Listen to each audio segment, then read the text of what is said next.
খাব্বাব রাদিয়াল্লাহু তাআলা আনহু কথা বলতে পারে না, এত পরিমাণ কষ্ট, জিহ্বাটা বাইর করতে পারে না। কষ্ট করিয়া জিহ্বাটা বাইর করার পরে দেখতেছি খলিফাতুল মুসলিমিন তাকায় দেখি জিহ্বার মধ্যে একটা বড় গোস্তের টুকরা দেখা যায়, মনে হয় যেন টিউমার হয়ে গেছে।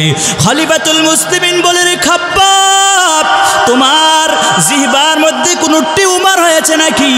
খাব্বাব রাদিয়াল্লাহু তাআলা আনহু বলে, আল্লাহর জাতের কসম, জীবনও আমার জিহ্বার মধ্যে কোনো টিউমার হয় নাই। বলে এই অবস্থা কেন?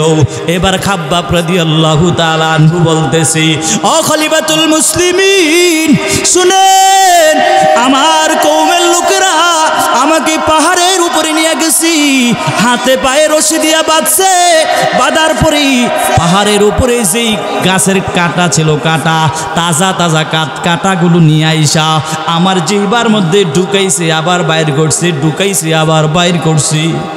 এই কারণে আমার জিহ্বাটার মধ্যে গোশত বেড়ে গেছি। এবার খলিফাতুল মুসলিমিন ওমর ফারুক রাদিয়াল্লাহু তাআলা আনহু কান্না করতেছেন, চোখ দিয়ে বেয়ে বেয়ে পানিগুলো পড়তেছে। এই দিক দিয়ে খাব্বাব রাদিয়াল্লাহু তাআলা আনহু বলতেছে, ও খলিফাতুল মুসলিমিন, আমাকে শুধু যে আমার জিহ্বায় যে গোশত বেড়ে গেছে শুধু তাই না, ও খলিফাতুল মুসলিমিন, জামাটা যখন উল্টায়া দিল, জামাটা সরানোর পরে খলিফাতুল মুসলিমিন খাব্বাবের পিঠের দিকে তাকাইয়া দেখি পিঠের মধ্যে কালো কালো দাগ পড়ে গেছে, গোশত নাই, হাড্ডির মধ্যে কালো কালো দাগ দেখা যায়। খলিফাতুল মুসলিমিন বলে, খাব্বাব রে, কতদিন হয়েছে তোমার কুষ্ঠ রোগ হয়েছে? খাব্বাব রাদিয়াল্লাহু তাআলা আনহু বলে, ও খলিফাতুল মুসলিমিন, আমার জীবনও কুষ্ঠ রোগ হয় নাই। বলে, আজকে তোমার এই হালত, আমার কওমের লোকেরা কাশরিক মুশরিক কাফের বেদিনের গোষ্ঠীরা আমার হাতে পায়ে রশি লাগায়া ওই জ্বলন্ত কয়লার মধ্যে আমারে চিৎ করে শোয়ায়া, ওই জ্বলন্ত কয়লার মধ্যে আমারে চিৎ করে শোয়াইছে, আর আমার পিঠে আর আমার বুকের মধ্যে পাড়া দিয়া দিয়া আমার গায়ে এত জোরে জোরে আঘাত করেছে, আমার এত পরিমাণ কষ্ট হয়েছে, এত পরিমাণ কষ্ট হয়েছে। আমার পিঠের চামড়াগুলো যখন পুরে পুরে নিচে পড়ে যায়, আমি নিজ কান দ্বারা শুনতে পেয়েছি আমার গোশতগুলো পুরে পুরে নিচে পড়ে যাইতেছে, এত পরিমাণ কষ্ট হয়েছে খাব্বাবের। খাব্বাব রাদিয়াল্লাহু তাআলা আনহু খলিফাতুল মুসলিমিনকে বলে, খলিফাতুল মুসলিমিন, এরপরও আমার কোনো আফসোস নাই, এই দুনিয়ার মধ্যে আমার আল্লাহ পাক যদি আমার আরো শাস্তি দেয় আমার কোনো আফসোস নাই, তবে খাব্বাব দুনিয়ায় আরো কষ্ট পাক আমার কোনো আফসোস নাই, তবে আল্লাহ পাক যেন হাসরের ময়দানে আল্লাহ পাক যেন এই খাব্বাবকে যেন জাহান্নামের আগুনের মধ্যে না জ্বালায়। এই কারণে খাব্বাব আল্লাহর দিকে তাকাইয়া তাকাইয়া শুধু এই কথাটাই বলছি। খলিফাতুল মুসলিমিন হযরতে ওমর ফারুক রাদিয়াল্লাহু তাআলা আনহু চোখ দিয়ে বেয়ে বেয়ে পানিগুলো পড়তেছে আর বলতেছে, রে খাব্বাব, জান্নাতের উঁচু মাকাম তুমি মনে হয় পেয়ে যাইবা, কারণ তোমার এত পরিমাণ বিসর্জন, এত পরিমাণ কষ্ট করেছো ইসলামের জন্য। ওমর ফারুক রাদিয়াল্লাহু তাআলা আনহু কান্না করেছেন। এই দেখেন বাবা, পাইকারামের মতো আল্লাহ আমার আল্লাহ বলেছেন, আমিনু কামা আমানান নাস, সাহাবায়ে কেরামের মতো ঈমানটাকে মজবুত করে নাও। কত সাহাবীদের ঘটনা আপনারা শুনছেন বা শুনবেন আরো, এত পরিমাণ সাহাবীরা কষ্ট করেছে, কিন্তু আপনার আমার ভিতরে কোনো কষ্ট নাই, ঠিক কিনা জোরে বলে? কি পরিমাণ কষ্ট করেছেন, কি পরিমাণ কষ্ট। বাবা, যে যত বেশি কষ্ট করবে আল্লাহ পাক তাকে তত বেশি সফলতার কাতারে উঠায় দিবেন। এই যে আমি শুরুতে আল্লাহ পাক যে সময়ের কসম করেছেন, সময়ের যারা মূল্য দিবে এরাও বড় দামি হয়ে যাবে। এই আপনাদের এই নরেন্দ্রপুরের এলাকার দুইজন যুবক যদি বিদেশ চলে যায়, কয়জন যুবক? দুইজন যুবক যদি বিদেশ যায়, যাওয়ার পথে একজন যুবক রে, একজনের বাবা তাকে জায়গা জমিন বিক্রি করে তারে বিদেশ পাঠাইছে, আর একজনে তার বাবা ঋণ করে তারে বিদেশ পাঠাইছে। এবার দুজনের কোম্পানি এক, দুজনে এক মানের বেতন পায়, দুজনে 40,000 টাকা করে বেতন পায়। এবার দুইজন ব্যক্তি গেছে, যেই ব্যক্তির বাবা কষ্ট করে জায়গা জমি বিক্রি করে তারে বিদেশ পাঠাইছে, ওই আল্লাহর বান্দা 6 ঘন্টা ডিউটি করার পর আবার ওভার ডিউটি 4 ঘন্টা করি, কিন্তু আর যেই বান্দারে বাবা কষ্ট কইরা ঋণ কইরা বিদেশ পাঠাইছে, ওই আল্লাহর বান্দা 6 ঘন্টা ডিউটি করার পরে বসে বসে মোবাইল টিপে বসে বসে সময় নষ্ট করে। আপনারাই জবাব দিবেন, যেই বান্দা ওভার ডিউটি করেছি সেই ব্যক্তিকে উন্নত যাবে না, যে ঘুমাইছে সে উন্নতের মধ্যে যাবে। আল্লাহ পাক বলে, সময়ের মূল্য যদি দাও, দুনিয়ার লাইনেও যদি সময়ের দাম দাও, তুমি দামি হয়ে যাইবা। আখিরাতের লাইনে যদি সময়ের দাম দাও, আখিরাতের লাইনেও তুমি বড় দামি হয়ে যাবে। ঠিক কিনা জোরে বলেন। কাউনাইন কা মুখতার খুদা তুমকো বানায়া, कौनैन का मुख्तार खुदा तुमको बनाया, उम्मत की निगाहबान खुदा तुमको बनाया, उम्मत की निगाहबान खुदा तुमको बनाया। या रब मेरे आँखों में समा जाए मदीना, या रब मेरे आँखों में समा जाए मदीना, मुद्दत से मेरा दिल में तमन्ना ये मदीना, मुद्दत से मेरा दिल में तमन्ना ये मदीना। तलवार बकट हो के निकल मैदान आसीर, तलवार बकट हो के निकल मैदान आसीर, दुश्मन की मुकाबिल तू लगा नारे तकबीर, दुश्मन की मुकाबिल तू लगा नारे तकबीर। আজকের এই মাহফিলে আমন্ত্রিত ওলামায়ে কেরাম হিসাবে আলোচনা পেশ করবেন যারা আলোচনা যুবক হতে শুরু করে অনেক আলেম ওলামা অনেকেই শুনে থাকেন, উনিও আসবেন। হযরত মাওলানা আনিস রহমান আশরাফি সাহেব উনিও আসবেন। এরপরে আলোচনা পেশ করেছেন আমার ওস্তাদ হযরত মাওলানা আবু তামি মোহাম্মদ ইলিয়াস সাহেব দামাত বারকাতুহুম, মুহাদ্দিস দারুল উলুম বরুড়া মাদ্রাসা। আজকের এই মাহফিলে আরও অনেক ওলামায়ে কেরাম আলোচনা পেশ করেছেন। আজকের এই মাহফিলে প্রধান অতিথি হিসাবে ছিলেন জনাব জসিমউদ্দিন ভুইয়া সাহেব, বিশেষ অতিথি হিসাবে আছেন হাজি আব্দুল ওয়াদুদ মিয়াজি সাহেব, প্রবাসী নরেন্দ্রপুর মিয়াজি বাড়ি।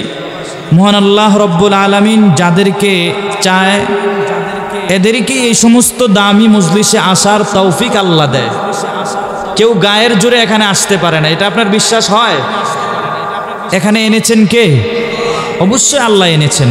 আল্লাহ যদি আমাকে তৌফিক না দিতেন তাহলে আমি এখানে আসতে পারতাম না।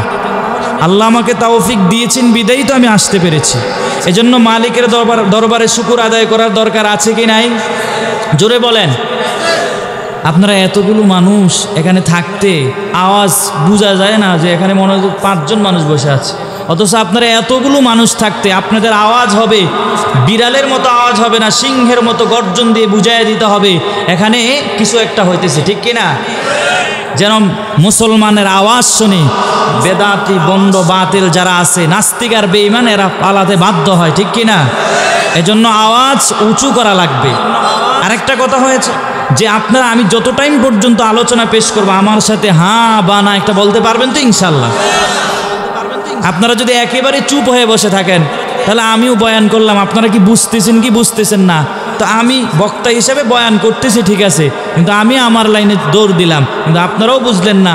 পরের দিন বাড়ি গিয়ে হুজুর কি বয়ান করলো কিছুই শুনলাম না। এজন্য মনোযোগ পুরো আমার দিকে দিয়ে অন্তত পক্ষে একটু আলোচনা শুনবেন আমলের নিয়তে, বক্তা সবার আগে। এরপরে আপনাদের সবাইকে আল্লাহ তৌফিক দান করুক। সবাই পড়ে আমিন, আমিন।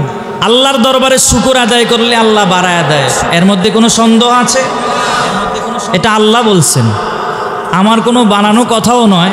আল্লাহ বলছে নিয়ামত পাওয়ার পরে যারা শুকর আদায় করে আল্লাহ এদের বাড়ায় দেয়, আর যারা গাদ্দারি করে আল্লাহকে বৃদ্ধাঙ্গুলি দেখায়, এত নিয়ামত পেয়েছে এরপরও আল্লাহর নিয়ামতের শুকর আদায় করে না, কদর করে না। আল্লাহ একসময় তার থেকে নিয়ামতগুলো চিনিয়ে নিয়ে যায়। বহু মানুষ দেখবেন একসময় অনেক টাকা পয়সা ছিল, অনেক ধন সম্পদ ছিল, একটা সময় নাই। কেন? থাকতে কদর করে নাই। টাকার আল্লাহ পাক টাকা দিয়েও আল্লাহ পাক পরীক্ষা করেন এবং গরিব বানায়ও আমার আল্লাহ পরীক্ষা করে। এজন্য সব সময় মালিকের দরবারে যে হালতে থাকেন সব সময় আল্লাহর শুকর আদায় করতে পারবেন না ইনশাআল্লাহ। শুকর আদায় করলে আল্লাহ বাড়ায়া দেয়। যে হালতে থাকেন সর্বহালতে আলহামদুলিল্লাহ বলে শুকর আদায় করবেন, আল্লাহ বাড়ায়া দিবেন। আল্লাহ বাড়ায়া দিবেন না? শুকর আদায় করলে শাকিরিনদের অন্তর্ভুক্ত হয়ে যাবেন। আল্লাহ পাক তাদের জন্য জান্নাত বানায়া রাখছেন। এজন্য শুকর আদায় করা লাগবে। আরে আপনি তো আল্লাহর প্রশংসাও করে শেষ করতে পারবেন না। আল্লাহ পৃথিবীর মধ্যে এত পরিমাণ নিয়ামত দিয়েছেন, আজ পর্যন্ত কোনো বৈজ্ঞানিক কোনো মানুষ তা গণনাও করতে পারে নাই। আল্লাহ কোরআনও বলছে, ওয়া ইন তাউদ্দু নি'মাতাল্লাহি লা তুহসুহা। আল্লাহ এত পরিমাণ নিয়ামত দিয়েছে, গণনাও করে শেষ করতে পারবে না। কি পরিমাণ নিয়ামত আল্লাহ দিয়ে রাখছে। এরপরে আল্লাহ পাক ভিন্ন এক আয়াতে আল্লাহ বলছেন যে আল্লাহর প্রশংসাও করে বান্দাদের শেষ করতে পারবেন। আল্লাহ ভিন্ন এক আয়াতে বলে, কুল্লাউ কানাল বাহরু মিদাদাল লিকালিমাতি রব্বি লানাফিদাল বাহরু ক্বাবলা আন তানফাদা কালিমাতু রব্বি ওয়ালাউ জিনা বিমিসলিহি মাদাদা। আল্লাহ বলে পৃথিবীর মধ্যে যত গাছ আছে, কথা ভালো করে বোঝার চেষ্টা করুন, পৃথিবীর মধ্যে যত গাছ আছে সবগুলো গাছ যদি কেটে কলম বানানো হয়, কি বানানো হয়? কলম বানানো হয়। আর গোটা পৃথিবীতে যত পানি আছে, সাগর নদী যত আছে, সব নদী এবং সাগরের পানি দ্বারা যদি কালি বানানো হয় আর এই কলম দ্বারা যদি আল্লাহর প্রশংসা লেখা শুরু হয়, কালি শেষ হয়ে যাবে, তারপর আল্লাহর প্রশংসা লেখা শেষ হবে না। চিল্লায়া বলেন না সুবহানাল্লাহ। সুবহানাল্লাহ। আল্লাহ আমাদেরকে এত পরিমাণ নিয়ামত দিয়েছেন, এজন্য সব সময় মালিকের শুকর আদায় করার চেষ্টা কর। আল্লাহ আমাদেরকে তৌফিক দান করুক। যেহেতু শুকর সম্পর্কে আমি একটু বললাম, একটা ঘটনাও আমি আপনাদেরকে শোনাই। হ্যাঁ, একটু আগায় বসলে আমি একটা কথা মাঝখান দিয়ে বলি। এই যে যদি সামনের জায়গা যদি খালি থাকে, যদি আল্লাহ পাক আমার বক্তার পিছন থেকে যদি আল্লাহ পাক বরকত দেওয়া শুরু করে, তাহলে এই বক্তা পর্যন্ত থাকবে, পিছনে কিন্তু যাবে না। আবার যদি পিছনে জায়গা খালি থাকে, আল্লাহ পাক যদি ফেরেশতার মাধ্যমে পিছন থেকে বরকত দিতে চায়, রহমত দিতে চায়, ওই জায়গা ফাঁকা থাকার কারণে সামনে পর্যন্ত আমরা বরকত পাবো না। এজন্য আমি সবাইকে বলছি, যার সামনে যে জায়গা আছে আমরা সবাই একটু জায়গাটা পাই।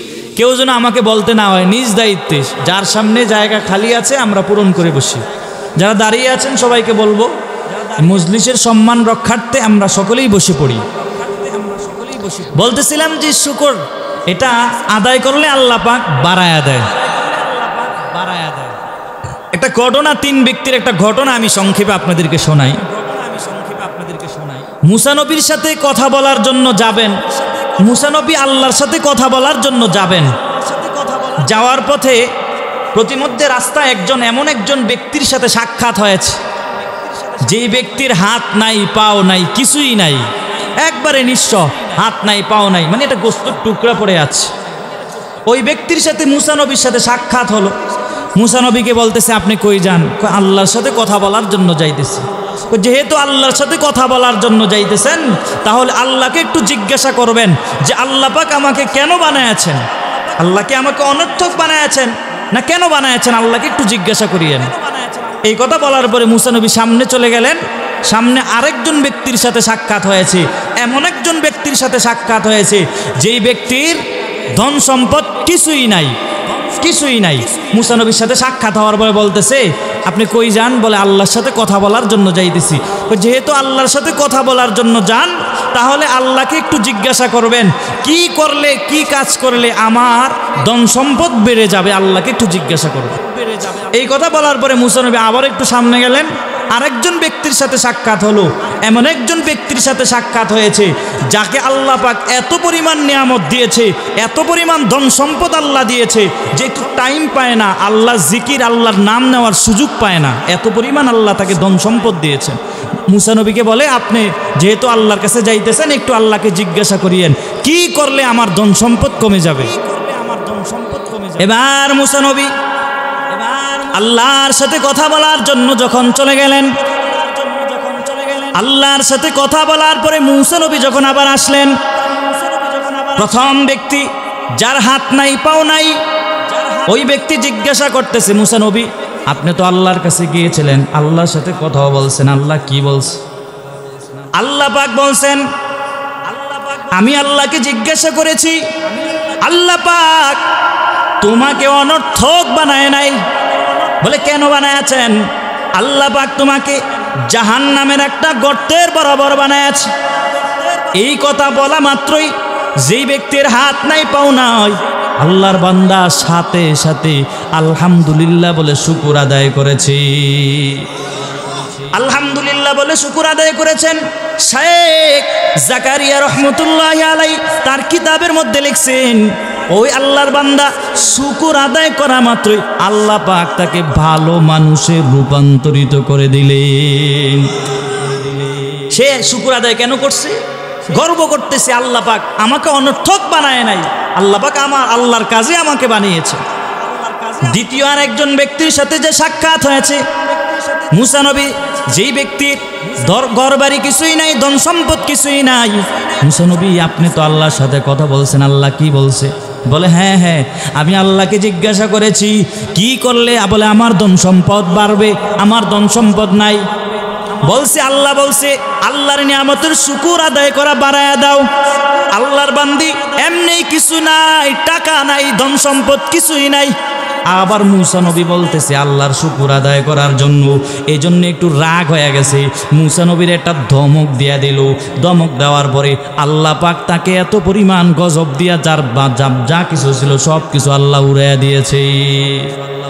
3 নম্বর ব্যক্তি, যেই ব্যক্তির আল্লাহ এত পরিমাণ ধন সম্পদ আমার আল্লাহ দিয়েছেন, এই ধন সম্পদ আপনি মূসা নবী আল্লাহর সাথে কথা বলার পরে আসছেন, নবী গো আল্লাহ কি বলছে আপনাকে? আল্লাহ বলছি আল্লাহর শুকর আদায় করা কমায় দাও, তাহলে তোমার ধন সম্পদগুলো কমে যাবে। আল্লাহর বান্দা বলে না কোশ্চিন গেল, এটা আমি পারবো না। ওই আল্লাহর বান্দা শোনা মাত্রই আল্লাহর নিয়ামতের শুকর আদায় আরো বাড়ায় দিয়েছেন। বাড়ায় দেওয়ার কারণে আল্লাহ পাক এই কারণেই তার ধন সম্পদ আরো বাড়ায় দিলেন। কিন্তু আল্লাহ বলছি ওনাকে গিয়ে বলবে যে কমায়া দেওয়ার জন্য, শুকর আদায় করা যেন কমায়া দেয়। কমায়া দিলেই তো আল্লাহ পাক কমায়া দেবে। কিন্তু মুমিন বান্দা এ কোশ্চিন কালও চায় নাই। আল্লাহ পাক যে যা কিছু দিয়েছে সবসময় রবের আলহামদুলিল্লাহ বলে শুকর আদায় করেছে, এই জন্য আল্লাহ পাক আরো বাড়ায়া দিয়েছে। চিল্লায়া বলেন না সুবহানাল্লাহ। প্রথম নম্বর ব্যক্তির কারণ কি ছিল? একমাত্র শুকর আদায় করার কারণে আল্লাহ পাক ভালো মানুষ রূপান্তরিত করে দিলেন। দ্বিতীয় নম্বরে যে ব্যক্তিরা ছিলেন, একমাত্র গাদ্দারি করার কারণে আল্লাহর নিয়ামতের শুকর আদায় করতে চায় নাই। অথচ আমার আল্লাহ বলে যে হালতে থাকবা আল্লাহর প্রশংসা করে যাও, আল্লাহর শুকর আদায় করে যাও, আমি আল্লাহ একদিন না একদিন তোমার নিয়ামত দিয়ে ভরপুর বানায় দেব। চিল্লায় বলেন না সুবহানাল্লাহ। এজন্য সবসময় নিয়ামতের শুকর আদায় করবেন তো ইনশাআল্লাহ।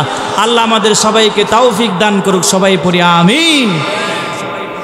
আমি আপনাদের সামনে আজকে যেই সূরাটা পড়েছি, এমন একটা সূরা পড়েছি পর্দার আড়ালের মা বোনেরাও ওনারাও পারে, যে জীবনে কোরআন শরীফও পড়তে পারে নাই, কাছেও যায় নাই, ধরেও নাই, সেও শুনতে শুনতে এই সূরাটা মুখস্থ পারে, আছে না? আমি এমন একটা সূরা আপনাদের সামনে পড়েছি যেই সূরাটা আপনারা সবাই কি পারেন। আমি একটা ভুল বললো আপনারা আমার ভুল ধরে বলতে পারবেন। এমন একটা সূরা আপনাদের সামনে পাঠ করা হয়েছে। সূরাটার নাম কি? সূরা আসর। কি সূরা আসর? এই সূরাটা আপনাদের সামনে আমি আজকে পাঠ করেছি। রাসূল করিম সাল্লাল্লাহু আলাইহি ওয়াসাল্লামের অগণিত হাদিস থেকে একটা হাদিসের অংশ বিশেষ পড়েছি। সূরা আসর আল্লাহ পাক কেন অবতীর্ণ করলেন, এটা জানা দরকার আছে না নাই? সূরা আসর আল্লাহ পাক কেন অবতীর্ণ করলেন? মনোযোগ দিয়ে কথা শোনা লাগবে। আবু বকর রাদিয়াল্লাহু তাআলা আনহু কে? আবু বকর রাদিয়াল্লাহু তাআলা আনহু যখন ইসলাম ধর্ম গ্রহণ করে নাই, কি করে নাই? যখন ইসলাম ধর্ম গ্রহণ করে নাই, তার সাথে একজন মানুষের ভালো সম্পর্ক ছিল যে নাকি বেদিন কাফের, যার নাম ছিল কালাদা ইবনে উসাইদ। এর সাথে খুব ভালো একটা সম্পর্ক ছিল। যখন আবু বকর রাদিয়াল্লাহু তাআলা আনহুর ইসলাম ধর্ম গ্রহণ করে নাই, আবার যখন আবু বকর রাদিয়াল্লাহু তাআলা আনহু ইসলাম ধর্ম গ্রহণ করে ফেললেন, কিন্তু তার বন্ধু মুশরিক কাফের যে সে কিন্তু মুসলমান হয় নাই, কিন্তু আবু বকর রাদিয়াল্লাহু তাআলা আনহু নবীর হাতের সাথে হাত মিলিয়ে কালেমা পড়ে ফেলেছে। এখন তো আবু বকর মুসলমান, কিন্তু যেহেতু আবু বকর রাদিয়াল্লাহু তাআলা আনহু ইসলাম ধর্ম গ্রহণ করার আগ থেকেই তার সাথে সম্পর্ক ভালো ছিল, ওই কালাদা ইবনে উসাইদ কাফের বেদিন মুশরিক হওয়া সত্ত্বেও আবু বকর রাদিয়াল্লাহু তাআলা আনহুর কাছে আসা যাওয়া করতেন। কি করতেন? আসা যাওয়া করতেন। একদিন হঠাৎ করে কালাদা ইবনে উসাইদ বলে ফেললেন আবু বকর রাদিয়াল্লাহু তাআলা আনহুকে যে আপনি ইসলাম ধর্ম গ্রহণ করার কারণে আপনার বাবা মার সম্পদ থেকে আপনাকে বাদ দেওয়া হয়েছে, এটা বলছেন। এবং আরও বলছেন আবু বকর রাদিয়াল্লাহু তাআলা আনহু ব্যবসায়িক ছিলেন। কি ছিলেন? ব্যবসায়িক। এবং আবু বকর রাদিয়াল্লাহু তাআলা আনহুকে বলতেছে আপনি এতদিন ব্যবসায়িক লাইনে যথেষ্ট পরিমাণ সময় দেওয়ার কারণে আপনার অনেক লাভ হয়েছে, এখন আপনি ইসলাম ধর্ম গ্রহণ করার কারণে, আপনি ইসলামের সময় দেওয়ার কারণে আপনি বাকি ব্যবসার মধ্যে আপনার সময় বেশি দেওয়া হয় না, এই কারণে আপনার ব্যবসার মধ্যে লোকসান হইতেছে, আপনার লস হইতেছে। আবু বকর রাদিয়াল্লাহু তাআলা আনহু তার কথা শোনার পরে আবু বকর রাদিয়াল্লাহু তাআলা আনহুকে সে মূর্খ বলছে যে আপনার ব্যবসায় এত লোকসান হচ্ছে, লস হয়ে যাইতেছে, অথচ আপনি ইসলাম ধর্ম গ্রহণ যদি না করার আগে, ইসলাম ধর্ম যখন গ্রহণ করেন নাই তখন আপনার ব্যবসায় এত পরিমাণ লাভ হয়েছে। হযরতে আবু বকর রাদিয়াল্লাহু তাআলা আনহু সাথে সাথে জবাব দিয়ে বললেন, এই আমি মূর্খ হতে পারি না, তুমি একটা মূর্খ। কারণ আমার আল্লাহর কেউ যদি আল্লাহর গোলাম হয়ে যায়, কেউ যদি নবীর গোলাম হয়ে যায়, কোশ্চিনকালও তার লস হতে পারে না, লোকসান হতে পারে না।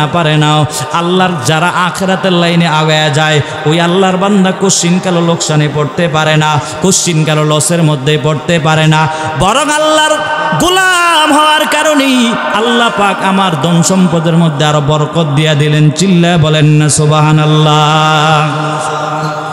এই কথা বলার পর আল্লাহ পাক রব্বুল আলামিনের কাছে এত পরিমাণ পছন্দ হয়ে গেছে, আল্লাহ পাক রব্বুল আলামিন আবু বকর রাদিয়াল্লাহু তাআলা আনহুর মতের সাথে মতটা মিলাইয়া আমার আল্লাহ পাক রব্বুল আলামিন সূরা আসরটাকে অবতীর্ণ করে দিলেন, নবীর মাধ্যমে জানায়া দিলেন, নবী গো আপনি জানায়া দেন। এই সূরার মধ্যে আমার আল্লাহ পাক জানায়া দিয়েছে কে ক্ষতিগ্রস্ত, কে আর লাভ, কে লাভে আছে, কে ক্ষতি আছে, আমার আল্লাহ পাক এই সূরার মধ্যে জানায়া দিয়েছে। চিল্লায় বলেন না সুবহানাল্লাহ। যদিও সূরাটা ছোট, কিন্তু এই সূরার এত পাওয়ার, এত পাওয়ার, কি পরিমাণ পাওয়ার। আম্মা জান আয়েশা রাদিয়াল্লাহু তাআলা আনহা উনার প্রসিদ্ধ কওল অনুযায়ী কুরআনুল কারীমের মধ্যে আল্লাহ পাক 6666টা আয়াত আল্লাহ পাক অবতীর্ণ করলেন। 6666 আয়াত আল্লাহ পাক রব্বুল আলামিন যদি অবতীর্ণ না করতেন, শুধুমাত্র সূরা আসরটা যদি অবতীর্ণ করতেন, গোটা পৃথিবীর মানুষেরা যদি শুধুমাত্র সূরা আসরের উপর আমল করত, তাহলে জান্নাতে যাওয়ার জন্য এই সূরায় যথেষ্ট হয়ে যাইত। চার মাযহাবের চারজন ইমাম আছেন, আপনারা সবাই জানেন। একজন ইমাম সাহেবের নাম হলো ইমাম শাফিঈ রহমতুল্লাহি আলাইহি। ইমাম শাফিঈ রহমতুল্লাহি আলাইহি বলছেন যে গোটা কোরআন যদি অবতীর্ণ না হইতো, শুধুমাত্র সূরা আসরটা অবতীর্ণ হতো রে, আর গোটা পৃথিবীর মানুষেরা যদি শুধুমাত্র সূরা আসরের উপর আমল করত, জান্নাতে যাওয়ার জন্য এই সূরাটাই যথেষ্ট হয়ে যাইত। চিল্লানি আপনাদের সুবহানাল্লাহর আওয়াজ এত আস্তে কেন? আপনাদের কাছে মনে হয় এটা ফজিলতপূর্ণ মনে হইতেছে না নাকি? ছোট সূরা এত দাম, এত দাম, এত দাম, এত পাওয়ার, এই সূরার এত পাওয়ার। আল্লাহ পাক রব্বুল আলামিন এই সূরার শুরুতে আল্লাহ পাক কসম করেছেন। কিসের কসম করেছেন আমার আল্লাহ? আল্লাহ পাক বলে ওয়াল আসরি ইন্নাল ইনসানা লাফি খুসর। আল্লাহ পাক শুরুতে আমার আল্লাহ পাক বলে সময়ের শপথ, সময়ের কসম। আপনারা জবাব দিবেন বাবা, আল্লাহর কোরআনের মধ্যে কোনো ভুল আছে নাকি? জোরে বলেন, আল্লাহর কথার মধ্যে কোনো ভুল আছে নাকি? যদি নাই থাকি, আল্লাহর কথার মধ্যে কোনো ভুল নাই, এরপরও আমার আল্লাহ পাক কেন কসম খাইলেন এটা বোঝা দরকার আছে না নাই? কসম খাওয়ার কি দরকার ছিল? আল্লাহর কথা 100% যদি আরো যত পার্সেন্ট হতে পারে, আমার আল্লাহর কথার মধ্যে কোনো ভুল নাই। কেউ যদি ভুল সন্দেহ করে আর ঈমান চলে যাবে, ঠিক কিনা? আল্লাহর কথার মধ্যে কোনো ভুল নাই, কিন্তু আল্লাহ পাক কেন কসম খাইলেন? শুধু তাই এই জায়গায় কসম খেয়েছেন বিষয়টা এমন নয়। আমার আল্লাহ পাক রব্বুল আলামিন কোরআনের বিভিন্ন জায়গায় আল্লাহ পাক রব্বুল আলামিন কসম খেয়েছেন। আল্লাহ পাক কোথায় বলেছে? ওয়াশ-শামসি ওয়াদুহাহা ওয়াল কমারি ইযা তালাহা ওয়ান নাহারি ইযা জাল্লাহা ওয়াল লাইলি ইযা ইয়াগশাহা। আল্লাহ পাক কোথায় বলেছে? ওয়াদ-দুহা ওয়াল লাইলি ইযা সাজা মা ওয়াদ্দাআকা রাব্বুকা ওয়া মা ক্বালা। অন্য জায়গায় আমার আল্লাহ আরো বলছে ওয়াস-সামাই যাতিল বুরুজি ওয়াল ইয়াউমিল মাউউদি ওয়া শাহিদিন ওয়া মাশহুদ। আল্লাহ পাক আরো বলছে লা উকসিমু বিয়াউমিল কিয়ামা ওয়া লা উকসিমু বিন নাফসিল লাওয়ামা। চিল্লায়া পড়েন সবাই আল্লাহু আকবার। আল্লাহ পাক রব্বুল আলামিনের কথার মধ্যে কোনো ভুল নাই, এরপরও আমার আল্লাহ পাক কেন কসম খাইলেন? আল্লাহ পাক রব্বুল আলামিন বলে কসম করে আমি এটাই বুঝাইতে চাই, দুনিয়ার মধ্যে একটু তাকায় দেখেন বাবা, আমরা মানুষেরাও কসম খাই কি খাই না? হ্যাঁ, বিশেষ করে আম্মা জানারা বেশি করে কসম খায়, খায়নি? মার কসম, বাবার কসম, তোর মাথায় হাত দিয়া বলছি এগুলা কোনো কসম করা জায়েজ নাই রে বাবা। যদি কসম খেতেই চায় আমার আল্লাহর নাম ছাড়া এই পৃথিবীর কারো নামে কসম করা জায়েজ নাই। আমরা কসম কেন খাই? বলা হইলো ভাই আমি ওই জায়গায় যাব, বিশ্বাস করে না। আল্লাহর কসম করে বলছি আমি পুরান বাজারে যাব, এবার কয় হ্যাঁ সন্দেহ দূর করার জন্য, মানে এটা সন্দেহ করছেন তো, সন্দেহটা দূর করার জন্য বলছে। কেন? কসম খেয়ে সন্দেহ দূর করলো। আল্লাহ পাকের কথার মধ্যে কোনো ভুল নাই, কিন্তু এরপরও আমার আল্লাহ পাক কেন কসম খাইলেন? আল্লাহ পাক রব্বুল আলামিন বলেন সময়ের শপথ। এই যে সময়ের আল্লাহ পাক কসম খাইলেন, এটা একটা গুরুত্বপূর্ণ সময়, একটা গুরুত্বপূর্ণ সম্পদ, ঠিক কিনা জোরে বলেন? হ্যাঁ, গুরুত্ব বোঝানোর জন্য আমার আল্লাহ পাক আবারও কসম খাইলেন। কিন্তু আমরা বুঝতে চাই না সময় বড় দামি একটা সম্পদ। আল্লাহ পাক আসমানের কসম খেয়েছেন, আসমান বড় দামি একটা সম্পদ। আল্লাহ পাক জমিনের কসম খাইলেন, জমিন বড় দামি একটা সম্পদ। আল্লাহ পাক চন্দ্রের কসম খাইলেন, চন্দ্র বড় দামি একটা সম্পদ। আমার আল্লাহ পাক কত কিছুর কসমে খাইলেন, রাতের কসম খাইলেন, দিনের কসম খাইলেন। কেন খাইলেন?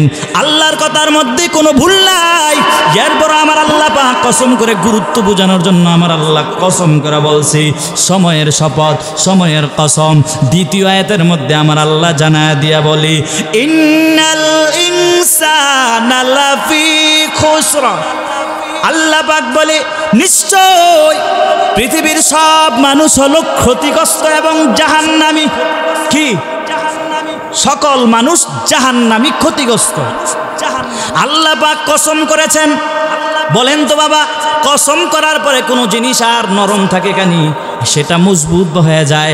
আল্লাহ পাক কসম খাওয়ার পরে আমার আল্লাহ তাআলা তারপরে আবার ইন্না শব্দ আনলেন, ইন্না দ্বারাও বুঝাইলেন নিশ্চয় এটাও একটা তাকিদ। এরপরে আমার আল্লাহ পাক আলিফ লাম আনছেন, আল ইনসান। এই আলিফ লামটা হলো আলিফ লাম ইস্তিগরাকি, মানে গোটা মানুষ বোঝানোর জন্য, সমস্ত মানুষ বোঝানোর জন্য এলা আলিফ লামটা আনা হয়েছে। কিন্তু আমার আল্লাহ পাক কসম খাওয়ার পরে এরপরেই তো শেষ হয়ে যাইত, কিন্তু আমার আল্লাহ পাক কসম খাওয়ার পরে আবার না শব্দটা আনলেন, আবার একটা তাকিদ আনলেন, এরপরে আবার লামে তাকিদ আনলেন। এত তাকিদ দেওয়ার পরে আমার আল্লাহ পাক বলেছে গোটা পৃথিবীর সব মানুষ হলো ক্ষতিগ্রস্ত এবং জাহান্নামী। এই আয়াত দ্বারা বোঝা যায় পৃথিবীর মধ্যে যত মানুষ আছি সব মানুষ হলো জাহান্নামী। কথা বুঝেন নাই মনে হয়?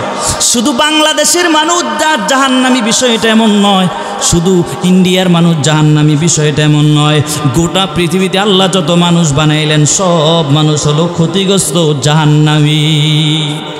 আপনি কি কথাটা সাধারণ মনে করছেন? আল্লাহ পাক কসম খাইলেন, কসমের পরে আবার নিশ্চয়ই তাকিদ আনলেন, এরপরে আবার লামে তাকিদ আইনা আল্লাহ পাক বলে সমস্ত মানুষগুলো হলো ক্ষতিগ্রস্ত এবং জাহান্নামী। এই আয়াত দ্বারা বোঝা যায় পৃথিবীতে আল্লাহ যত মানুষ বানাইলেন সব মানুষ হলো জাহান্নামী। কিন্তু আল্লাহ পাক এরপরে বলে, একটা ব্রেকেট লাগায় দিলেন আল্লাহ পাক। এরপরে আল্লাহ পাক বলেছেন ইল্লাল্লাযীনা আমানু ওয়া আমিলুস সলিহাতি ওয়া তাওয়াসাউ বিল হাক্কি ওয়া তাওয়াসাউ বিস সবর। আল্লাহ পাক এখানে একটা ব্রেকেট দিয়ে দিলেন। তবে শুনো, 4 গুণওয়ালা মানুষ ব্যতীত, কয় গুণওয়ালা মানুষ ব্যতীত? 4 গুণওয়ালা মানুষ ব্যতীত যাদের ভিতরে এই 4টা গুণ থাকবে এরা জাহান্নামে যাবে না, বিনা হিসাবে এরা জান্নাতে চলে যাবে। আল্লাহ সুবহানাল্লাহর আওয়াজে তো আসছে কেন? বিনা হিসাবে সে জান্নাতে চলে যাবে। আল্লাহ পাক এখানে ব্রেকেট লাগায় দিলেন। তবে 4 গুণওয়ালা মানুষ ব্যতীত এরা বিনা হিসাবে জান্নাতে চলে যাবে। যেই বান্দার ভিতরে এই 4টা গুণ পাওয়া যাবে ওই আল্লাহর বান্দা বিনা হিসাবে জান্নাতের মধ্যে চলে যাবে। আল্লাহ পাক গুণগুলো কি বলছেন আমার আল্লাহ পাক? মনোযোগ দিয়ে শোনা লাগবে, তাহলে আপনি বুঝতে পারবেন। আর যদি মনোযোগ দিয়ে না শুনেন, হুজুর কি বলল, প্রথম কি বলল, দ্বিতীয় কি বলল, তৃতীয় কি বলল, পেস লাগাইয়া পরের দিন সকালবেলা দোকানে বসে বসে সমালোচনা চলবে কিনা? চলবে নি? হুজুর কি বয়ান করলো বুঝি নাই, অথচ আপনি যদি বুঝার চেষ্টা করেন নাই। এজন্য বাবা একটু মনোযোগটা দিবেন। আমার আল্লাহ পাক যদিও বলছে গোটা পৃথিবীর সমস্ত মানুষগুলো জাহান্নামী, তবে আমার আল্লাহ পাক এখানে আবার তবে বলে তারপরে বলে ইল্লাল্লাযীনা আমানু ওয়া আমিলুস সলিহাত ওয়া তাওয়াসাউ বিল হাক্কি ওয়া তাওয়াসাউ বিস সবর। আল্লাহ পাক বলে 4 গুণওয়ালা মানুষ ব্যতীত, এর মধ্যে 1 নম্বর হলো ঈমান। কি? ঈমান বড় দামি একটা সম্পদ। কেউ যদি বেঈমান হয়ে যদি কেউ কবরে যায়, ওই আল্লাহর বান্দা জাহান্নামের মধ্যে চলে যাবে। আমার আল্লাহর নবী ভিন্ন এক হাদিসের মধ্যে বলে মান ক্বালা লা ইলাহা ইল্লাল্লাহু দাখালাল জান্নাহ। যেই ব্যক্তি এই কালেমাটা পড়বে আল্লাহর বান্দা জান্নাতের মধ্যে চলে যাবে। বেঈমান হয়ে যদি আপনি কবরে যান তাহলে আপনি জাহান্নামের আগুনে চলে যাবেন। আল্লাহ পাক 1 নম্বর গুণ বলেছে ঈমান। ঈমান বড় দামি একটা সম্পদ। আজকে আপনার আমার ঈমান বড় দুর্বল হয়ে গেছে। এই যে মাঝে মাঝে আপনারা দেখবেন নাস্তিক বেঈমানেরা মাঝে মাঝে আমার নবীর নিয়ে ব্যঙ্গ করে, কি করে না? হ্যাঁ, করেনি? কোরআনের অবমাননা করে, কি করে না? গত কয়েকদিন আগে বাবা কোরআনের অবমাননা করলো, কিন্তু মুসলমানের শরীরে 1 ফোঁটা রক্ত থাকা পর্যন্ত ওই মুসলমান বরদাস্ত করতে পারে না। কারণ ঈমানের বড় পাওয়ার। যার ঈমানের যত পাওয়ার থাকবে তার পাওয়ার তত বেড়ে যাবে। আল্লাহ পাক বলেছে নবীর এত পরিমাণ মহব্বত আর ভালোবাসা লাগানো লাগবে, তোমার মা বাবার চেয়েও তোমার নবী বড় দামি। ঠিক কিনা জোরে বলেন? কিন্তু বর্তমানে দেখবেন আপনার বাবার বিরুদ্ধে কথা বললে আপনি আমার অ্যাকশনে নেমে যাবেন, আপনার আম্মার বিরুদ্ধে কথা বললে আপনি আমার ব্যাপারে মামলা পর্যন্ত করে দিবেন। কিন্তু যেই নবী আপনার আমার জন্য উম্মতি বলে কাঁদবেন, ওই নবীর জন্য কেন মায়া লাগে না রে? বুঝতে হবে তোমার ঈমানের মধ্যে সমস্যা আছে। ঠিক কিনা জোরে বলেন? ঈমান বড় দামি একটা সম্পদ। যার ঈমান যত মজবুত হবে তার আমল তত বেশি সুন্দর হবে। এজন্য ঈমানটাকে মজবুত করে নাও। আগে ঈমান। দেখবেন কত মানুষ আছে ঈমানদার, নামাজ পড়ে না, ঠিক আছে। কোনো মানুষরে যদি আপনি বলেন নামাজ পড়ে না এই কারণে আমি আরে সালাম দিব না, বিষয়টাও এরকম নয়। কিন্তু কোনো পাবলিক যদি এটা বলে যে আপনি নামাজ কেন পড়েন না, আর নামাজ না পড়লে সমস্যা কোথায়, তখন তাকে পিটানো দরকার আছে না নাই? একটা হলো আপনি নামাজকে বিশ্বাস করেন, আপনি পড়েন না, আপনার হিসাব ভিন্ন। কিন্তু কেউ যদি নামাজ না পড়া যদি নামাজের বিরোধিতা করে তাহলে তাকে পিটানো দেওয়া দরকার আছে না নাই? কোনো মানুষকে যদি আপনি বলেন ভাই আপনি দাড়ি কেন রাখেন না, ওই আল্লাহর বান্দা উত্তর দিয়ে বলবে দাড়ি রাখার মধ্যে কি ইসলাম সীমাবদ্ধ নাকি? উত্তর দিয়ে দিল একটা। আপনি তাকে যেই ব্যাপারে জিজ্ঞাসা করবেন, আরে চুল রাখার মধ্যে কি ইসলাম সীমাবদ্ধ নাকি? আরে ভাই তুমি রাখো না এক হিসাব, তবে বিরোধিতা করা যাবে না, ঠিক কিনা জোরে বলেন? ঈমান বড় দামি একটা সম্পদ, যার ঈমান হারা হয়ে যাবে কবরে গেলে তোমার কোনো লাভ নয়। মৃত্যুর আগে যদি বেঈমান হয়ে যদি কবরে যাও, গোটা দুনিয়ার আপনি হায়াতের মধ্যে এত পরিমাণ আমল করেছেন, কিন্তু মৃত্যুর আগে বেঈমান হয়ে আপনি কবরে চলে গেলেন, কোনো ইবাদত আপনার কোনো কাজে আসবে না। এই জন্য ঈমানটাকে মজবুত করে নাও। আল্লাহ পাক ভিন্ন এক আয়াতের মধ্যে আমার আল্লাহ পাক বলেছেন আমিনু কামা আমানান নাস, সাহাবায়ে কেরামের মতো ঈমানটাকে মজবুত করে নাও।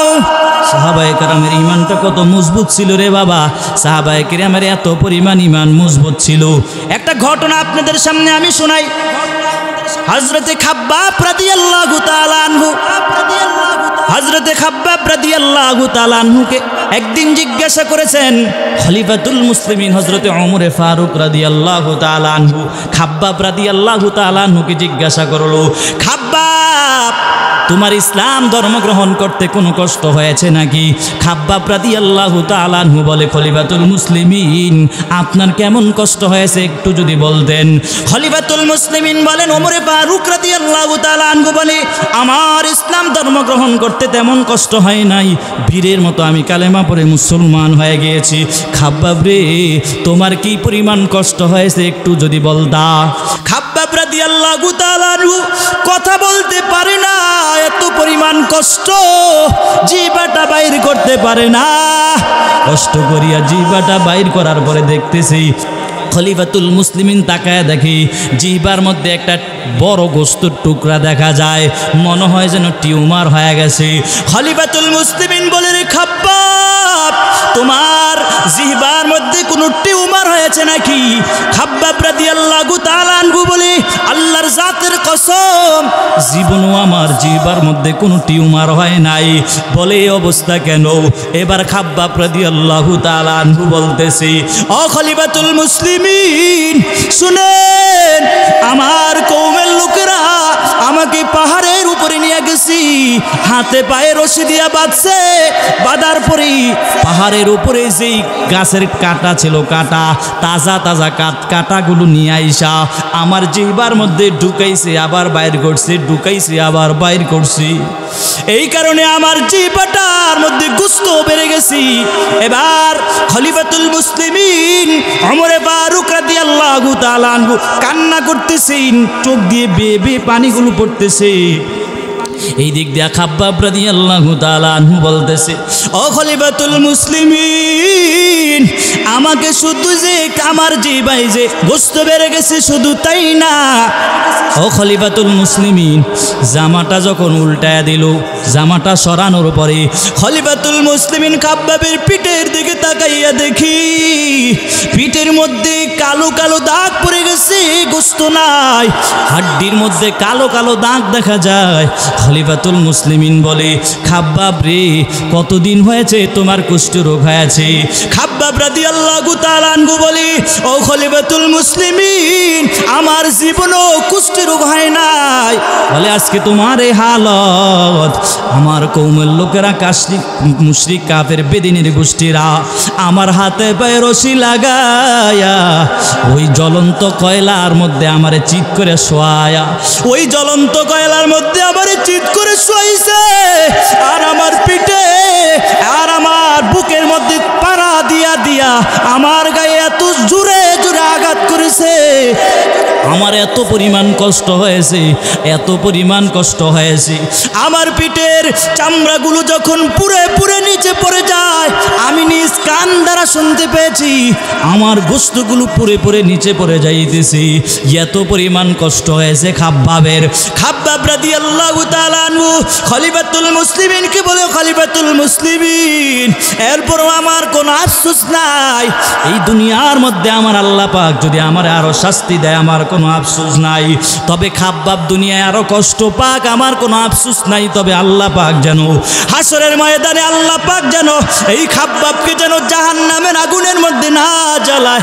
এই কারণে খাব্বাব আল্লাহর দিকে তাকাইয়া তাকাইয়া শুধু এই কথাটাই বলছি। খলিফাতুল মুসলিমিন হযরতে ওমর ফারুক রাদিয়াল্লাহু তাআলা আনহু চোখ দিয়ে বেয়ে বেয়ে পানিগুলো বল পড়তেছে আর বলতেছে, রে খাব্বাব, জান্নাতের উঁচু মাকাম তুমি মনে হয় পেয়ে যাইবা, কারণ তোমার এত পরিমাণ বিসর্জন, এত পরিমাণ কষ্ট করেছো ইসলামের জন্য। ওমর ফারুক রাদিয়াল্লাহু তাআলা আনহু কান্না করেছেন। এই দেখেন বাবা, পাইকারামের মতো আল্লাহ আমার আল্লাহ বলেছেন, আমিনু কামা আমানান নাস, সাহাবায়ে কেরামের মতো ঈমানটাকে মজবুত করে নাও। কত সাহাবীদের ঘটনা আপনারা শুনছেন বা শুনবেন আরও। এত পরিমাণ সাহাবীরা কষ্ট করেছে, কিন্তু আপনার আমার ভিতরে কোনো কষ্ট নাই, ঠিক কিনা জোরে বলেন। কি পরিমাণ কষ্ট করেছেন, কি পরিমাণ কষ্ট। বাবা, যে যত বেশি কষ্ট করবি আল্লাহ পাক তাকে তত বেশি সফলতার কাতারে উঠায় দিবেন। এই যে আমি শুরুতে আল্লাহ পাক যে সময়ের কসম করেছেন, সময়ের যারা মূল্য দিবে এরাও বড় দামি হয়ে যাবে। এই আপনাদের এই নরেন্দ্রপুরের এলাকার দুইজন যুবক যদি বিদেশ চলে যায়, কয়জন যুবক? দুইজন যুবক যদি বিদেশ যায়, যাওয়ার পথে একজন যুবক রে, একজনের বাবা তাকে জায়গা জমিন বিক্রি করে তারে বিদেশ পাঠাইছে, আর একজনে তার বাবা ঋণ করে তারে বিদেশ পাঠাইছে। এবার দুজনের কোম্পানি এক, দুজনে এক মানের বেতন পায়, দুজনে 40,000 টাকা করে বেতন পায়। এবার দুইজন ব্যক্তি গেছে, যেই ব্যক্তির বাবা কষ্ট করে জায়গা জমি বিক্রি করে তারে বিদেশ পাঠাইছে, ওই আল্লাহর বান্দা 6 ঘন্টা ডিউটি করার পর আবার ওভার ডিউটি 4 ঘন্টা করি, কিন্তু আর যেই বান্দারে বাবা কষ্ট কইরা ঋণ কইরা বিদেশ পাঠাইছে, ওই আল্লাহর বান্দা 6 ঘন্টা ডিউটি করার পরে বসে বসে মোবাইল টিপে বসে বসে সময় নষ্ট করে। আপনারাই জবাব দিবেন, যেই বান্দা ওভার ডিউটি করেছি সেই ব্যক্তিকে উন্নত যাবে না, যে ঘুমাইছে সে উন্নতের মধ্যে যাবে। আল্লাহ পাক বলে, সময়ের মূল্য যদি দাও, দুনিয়ার লাইনেও যদি সময়ের দাম দাও, তুমি দামি হয়ে যাইবা। আখিরাতের লাইনে যদি সময়ের দাম দাও, আখিরাতের লাইনেও তুমি বড় দামি হয়ে যাবে, ঠিক কিনা জোরে বলেন। সময় বড় একটা দামি সম্পদ। সময় চলে যায় জীবন থেকে, কিন্তু আপনার কোনো খবর নাই। আপনার বয়স 40 বছর পেরিয়ে, আপনার বয়স 50 বছর পেরিয়ে, এরপরও এখনো পর্যন্ত দোকানে পাটে বসে বসে আরেকজনের ব্যাপারে গীবত ছাড়তে পারেন না, আরেকজনের ব্যাপারে সমালোচনাও করা ছাড়তে পারেন না। হ্যাঁ, গীবতের এত মারাত্মক গুনাহ, কি পরিমাণ গুনারি। আপন মরা ভাইয়ের গোশত যদি খেতে চাও, আরেকজনের ব্যাপারে সমালোচনা করিও। যদি আরেকজনের গুনাহ তুমি কাঁধে নিজের কাঁধে নিতে চাও, আরেকজনের ব্যাপারে সমালোচনা করো। এজন্য বাবা, সময়টাকে মূল্য দাও, অনর্থক সময় নষ্ট করা যাবে না। আমার আল্লাহ পাক যদি সময় দামি না হতো, আমার আল্লাহ পাক কসমও খাইতেন না। আল্লাহ পাক কসম করেছেন, সময়ের শপথ করেছেন। এরপরে আমার আল্লাহ বলেছেন, গোটা পৃথিবীতে যত মানুষ আছে সব মানুষগুলো হলো জাহান্নামী, ক্ষতিগ্রস্ত। তবে 4 গুণওয়ালা মানুষ ব্যতীত, এর মধ্যে 1 নম্বর গুণের নাম হলো ঈমান। কি জোরে বলেন? 2 নম্বর গুণের নাম হলো ওয়া আমিলুস সলিহাত, নেক আমল।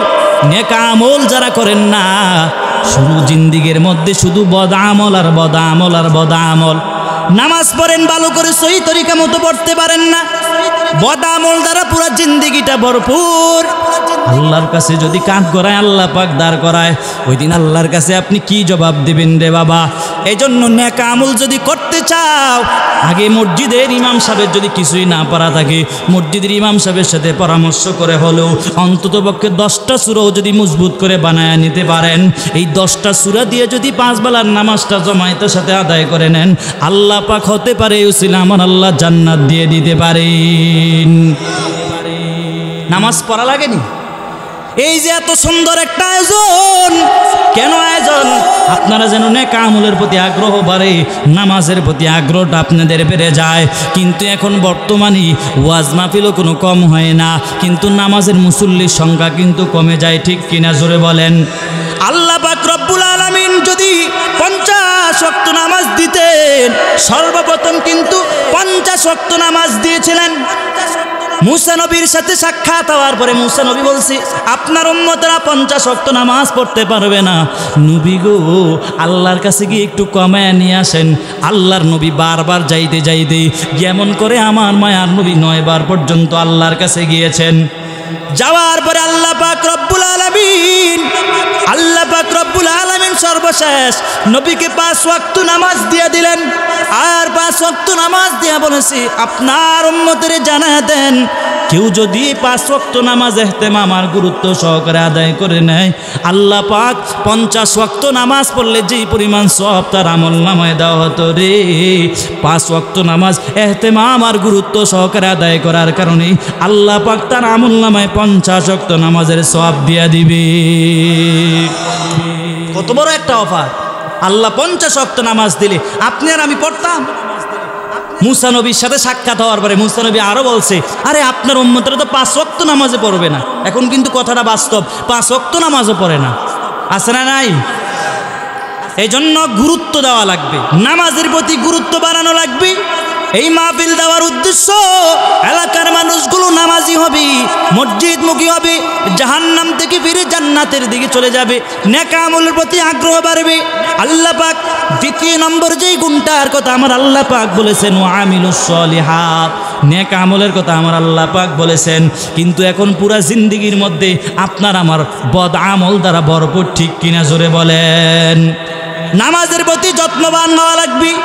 কি নামাজ পড়েন আপনি নিজেই জানেন না। নামাজে দাঁড়াইলে আপনি হিসাব মিলান, ব্যবসার হিসাব মিলান, এমন নামাজ আপনার হবে না। নামাজের মধ্যে খুশু খুশু থাকা লাগবে, আল্লাহর প্রতি আকর্ষণ নিয়ে আপনার নামাজ পড়া লাগবে। নামাজের ভিতরে যদি খুশু খুশু না থাকি, আপনার নামাজ আল্লাহর দরবারে কবুল হবে না। আল্লাহ রব্বুল আলামিন ভিন্ন এক আয়াতে আমার আল্লাহ পাক জানাচ্ছেন, ইন্নাস সালাতা তানহা আনিল ফাহশাই ওয়াল মুনকার। আল্লাহ পাক বলে, নিশ্চয়ই যারা নামাজ পড়বে আল্লাহ পাক তাকে গুনাহ থেকে, ফাহিশা অশ্লীল কাজ থেকে আমার আল্লাহ পাক তাকে দূরে সরায় দিবেন। এখন বলবেন, হুজুর গো, আমি নামাজ পড়ি এরপর আবার গুনাহ থেকেও বাঁচতে পারি না।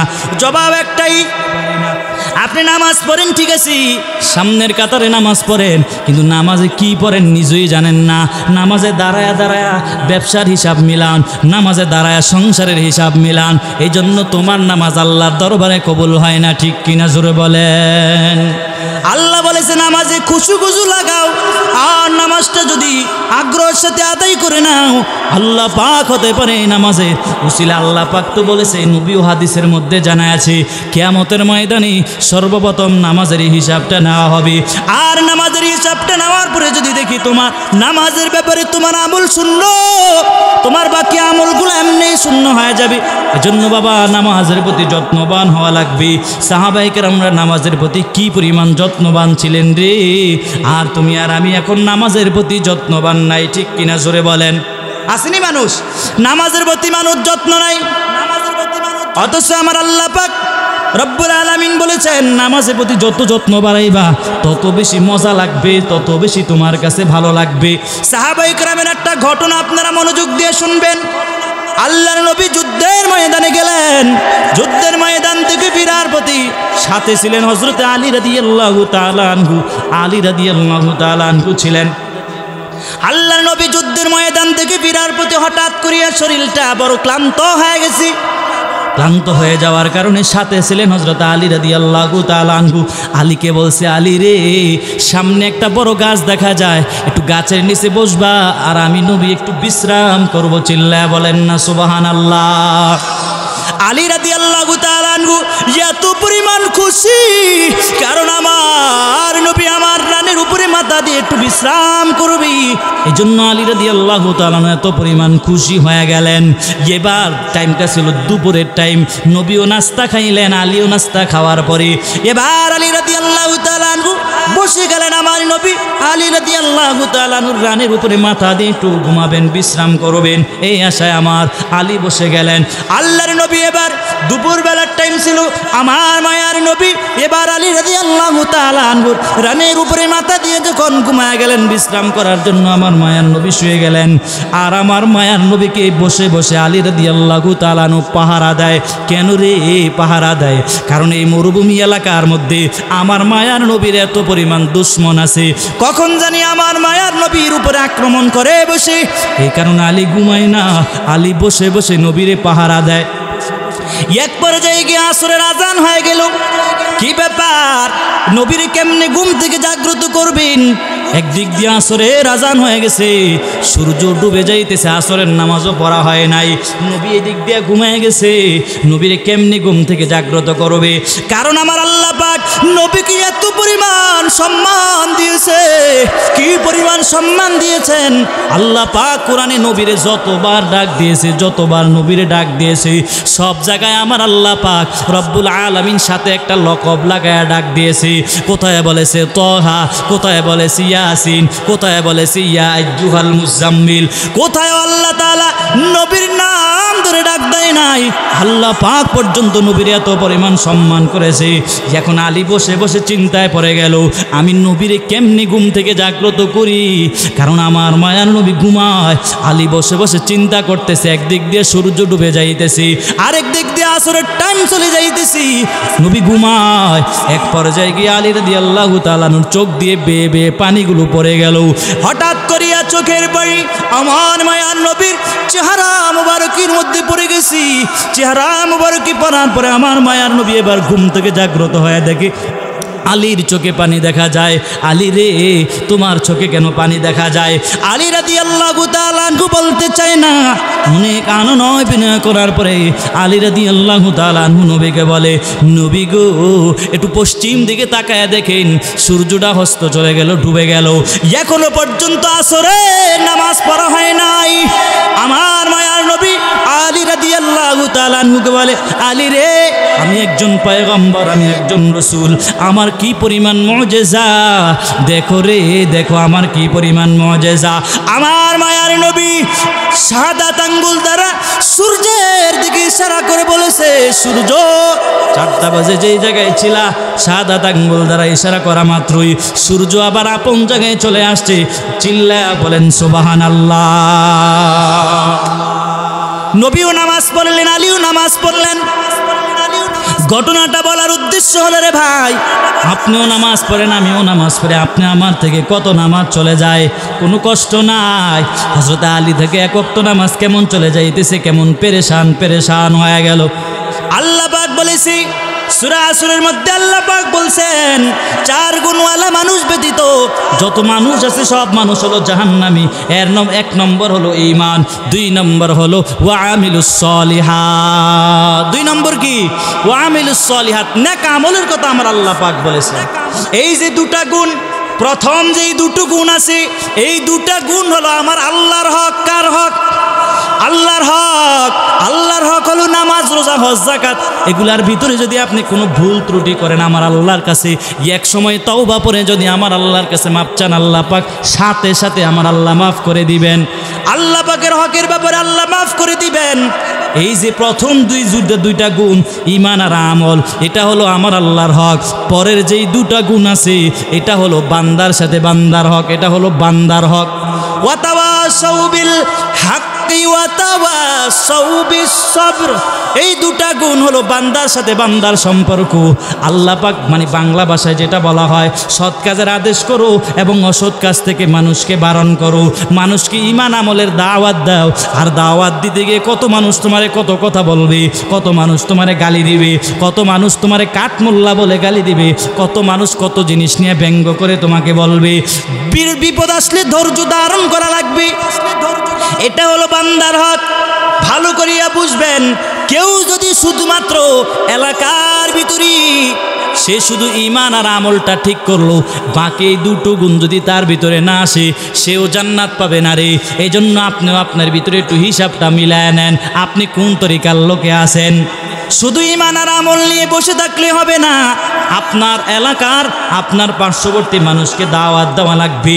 আল্লাহ পাক রব্বুল আলামিন ভিন্ন এক আয়াতে আল্লাহ পাক জানায় দিয়ে বলি, ইয়া আইয়ুহাল্লাযীনা আমানু কু আনফুসাকুম ওয়া আহলিকুম নারা। আল্লাহ পাক বলে, মুমিন আগে নিজে জাহান্নামের আগুন থেকে বাঁচাও, এরপরে আহালকে বাঁচাও। ভালো করিয়া বুঝবেন, ইমাম সাহেব এলাকার মুসল্লিদের জন্য একটা আহাল, স্বামী তার স্ত্রীর জন্য আহাল, বাবা মা তার সন্তানের জন্য একটা আহাল, মেম্বার সাহেব এলাকার জন্য আহাল, চেয়ারম্যান সাহেব ইউনিয়ন জনগণের জন্য আহাল, থানার এমপি সাহেব থানার জনগণের জন্য আহাল, পুরা বাংলাদেশের প্রধানমন্ত্রীর জন্য পুরা জনগণ সব হলো আহাল। আল্লাহ পাক বলেছেন, আগে নিজে জাহান্নাম থেকে বাঁচো, এরপরে নিজের পরিবারকে বাঁচাও। নিজের পরিবারকে বাঁচানো লাগবে। নিজের ঘরে নামাজ পড়ে কিনা সেটার খবর নাও, নিজের ঘরে পর্দার আমল আছে না সেটার খবর নাও। আগে নিজে বাঁচো, তারপরে পার্শ্ববর্তী লোকদেরকে বাঁচাও, এলাকার মানুষকে বাঁচাও, নিজের আহালকে বাঁচানো লাগবে। শুধুমাত্র কেউ যদি ঈমান আর আমল নিয়ে বসে থাকেন, আল্লাহ পাক বলে বাকি 2 গুণ যদি তোমার ভিতরে না পাওয়া যায়, তাহলে ওই আল্লাহর বান্দাও জান্নাতে যেতে পারবে না।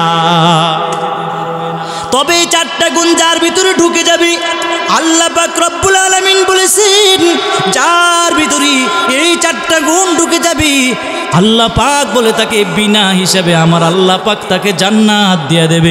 চিল্লা পড়েন সুবহানাল্লাহ, আর আস্তে করে বলেন সুবহানাল্লাহ।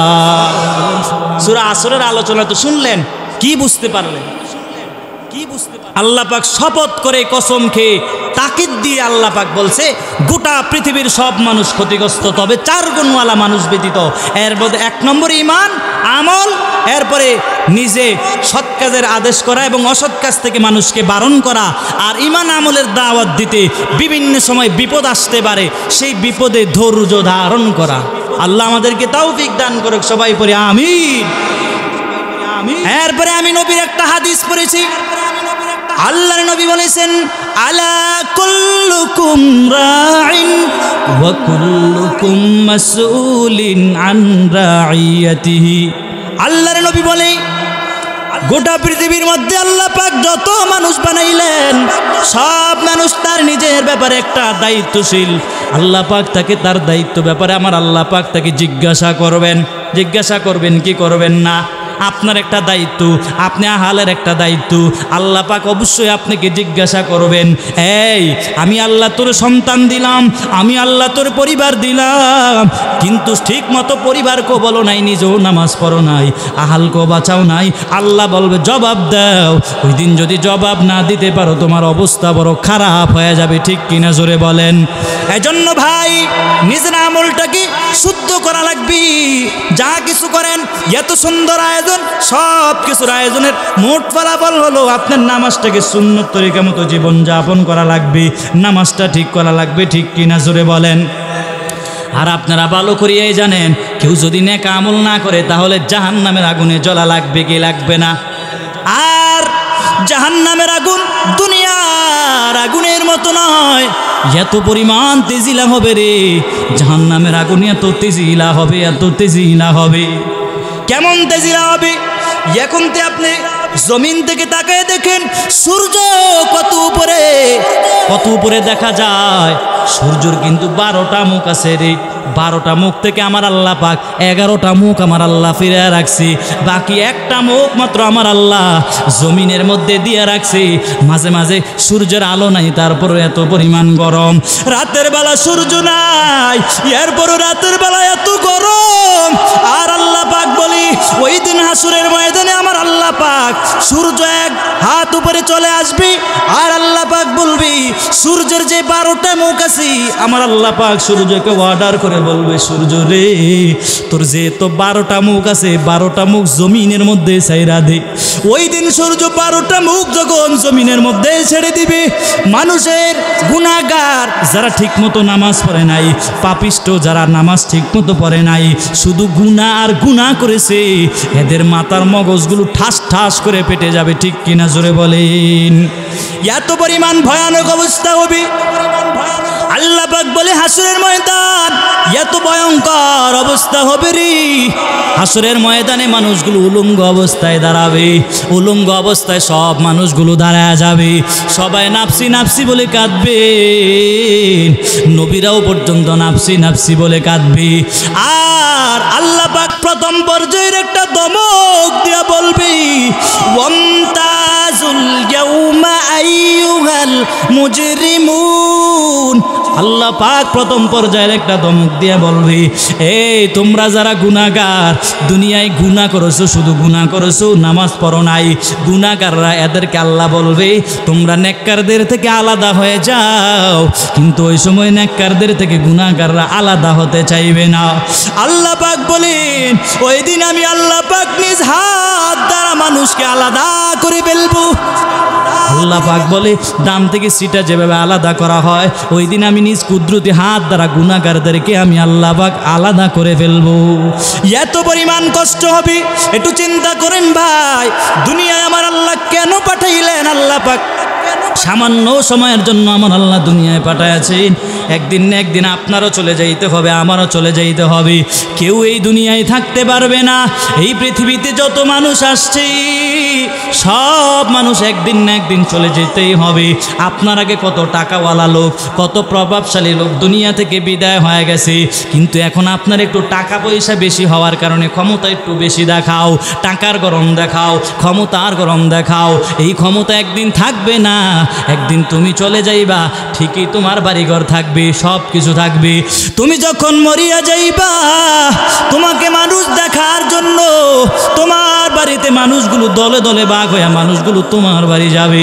একটা নজর দেখার জন্য আব্দুল করিম সাহেব ইন্তেকাল করেছে, একটা নজর দেখার জন্য সবাই যাবে।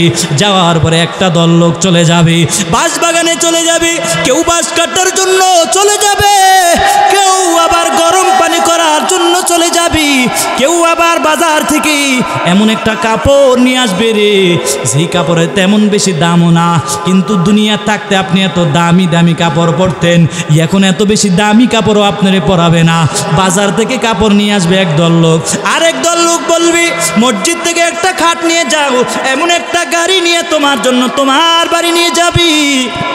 বাড়ি নিয়ে যাওয়ার পরে তোমার এক খাটের মধ্যে উঠায়া তোমার আপন লোকেরা তোমারে বর করে করে চড়ায়া চড়ায়া চড়ায় একটা মাঠের মধ্যে নিয়ে আসবে। আসার পরে ইমাম সাহেব বলবে, এই এলাকার অমুক নিবাসী হয়ে ইন্তেকাল হয়ে গেল, কেউ যদি তার সাথে লেনদেন কিছু সমস্যা থাকে আমাদের এদের ছেলে সন্তানের সাথে যোগাযোগ করিও। এই বলে জানাজাও শেষ হয়ে যাবে। জানাজা কমপ্লিট হওয়ার পর সব মানুষগুলো আপনাকে এমন এক অচেনা জায়গার দিকে নিয়ে যাবে। এই অচেনা জায়গায় মানুষ দিনের বেলাও যাইতে বড় ভয় পায়, এমন একটা অচেনা জায়গায় আপনারে নিয়ে যাবে, সেখানে নিয়ে আপনারে কবরস্থানে দাফন করে চলে আসবে। মানুষগুলো আপনাকে কবরে রাখার পরে সবাই পড়বি, মিনহা খালাকনাকুম ওয়া ফিহা নুঈদুকুম ওয়া মিনহা নুখরিজুকুম তারাতান উখরা। মানুষগুলো মাটি নিবে আর পরে পরে আর আপনার কবরে মাটি দিয়া দিবে। আর মানুষ সবাই পাশ থেকে সব মানুষগুলো বলবি, পাড়ায় পাড়ায় মাটি দাও। আপন লোকেরা আপনারে পাড়ায় পাড়ায় মাটি দেবে, বলে একটু ভালো করিয়া চাপ দিয়া মাটি দাও, নাহলে অন্য কোনো সমস্যায় পতিত হতে পারে। এই জন্য সবাই মাটির চাপটা দেওয়ার পরে সবাই চলে আসবে রে। এবার কবরে আপনি চলে গেলেন, কবরের সামানা নিয়ে যদি আপনি কবরে না যান, আপনার অবস্থা বড় ভয়ানক অবস্থা হয়ে যাবে। কবরের সাথে আপনার আচরণটি কেমন হবে রে? যারা বেনামাজি নামাজ পড়েন না, একটু ভালো করিয়া শুনবেন। শুধু গুনাহ আর গুনাহ নিয়ে যদি আপনি কবরস্থানে ঢুকে যান, আল্লাহ পাক দুটা ফেরেশতাও আমার আল্লাহ পাঠায়া দিবে। ফেরেশতা পাঠায়া দিয়া বলবে, রবের পরিচয় দাও, ধর্মের পরিচয় দাও, রহমাতুল্লিল আলামিনের পরিচয় দাও। যারা দুনিয়ায় ঠিক মতো নামাজ পড়েছি এরাই ঠিক মতো 3টা প্রশ্নের জবাব দিতে পারবি। যারা দুনিয়ায় ঠিক মতো নামাজ পড়ে নাই, রবের গোলামি করে নাই, সে 3টা প্রশ্নের জবাব দিতে পারবে না। যারা দিতে পারবে আমার আল্লাহ বলবে, ফেরেশতা আমার যেই বান্দা ঠিক মতো জবাব দিয়েছে তাকে সুন্দর করে পৌঁছায় দাও, এমন এক সুন্দর ঘরের মধ্যে জান্নাতের মধ্যে আপনাকে পৌঁছায় দেওয়া হবে। আর যেই বান্দা ঠিক মতো নামাজ পড়ে নাই, আল্লাহর অবাধ্য করেছি, শুধু গুনাহ আর গুনাহ করেছি, ওই বান্দাকে প্রশ্ন করা মাত্রই প্রশ্নের জবাব দিয়ে বলবে, লা আদিরি লা আদিরি লা আদিরি, আমি জানি না, আমি জানি না।